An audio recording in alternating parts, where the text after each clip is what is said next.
AP ప్రభుత్వానికి కేంద్ర జలసంఘం లేఖ రాసింది. పోలవరం బనకచర్ల ప్రాజెక్టు వివరాలను అడిగింది. రాష్ట్రంలో ప్రతిపాదిత ప్రాజెక్టుల వివరాలపై కేంద్రం నివేదిక కోరింది. ఈ క్రమంలో ఇరిగేషన్ అధికారులు వచ్చే వారం ఢిల్లీ వెళ్లనున్నారు. బనకచర్ల ప్రాజెక్టు వివరాలను కేంద్ర జలసంఘానికి ఇవ్వనున్నారు అధికారులు.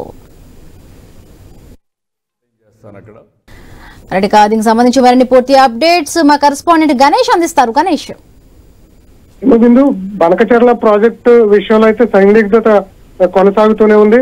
బనకచర్ల ప్రాజెక్ట్ ను ఆంధ్రప్రదేశ్ ప్రభుత్వం ప్రతిష్టాత్మకంగా నిర్మించాలని చెప్పి నిర్ణయాలు తీసుకుంటూ కేంద్ర ప్రభుత్వం మీద అనుమతుల కోసం వేచి చూస్తోంది.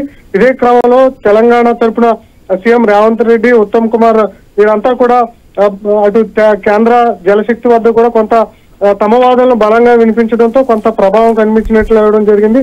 దీంతో కేంద్ర ఏదైతే పర్యావరణ సంస్థ ఉందో దీనికి అనుమతి ఇవ్వలేమని చెప్పి ఒక రిప్లై కూడా 2 రోజుల క్రితం ఇవ్వడం జరిగింది.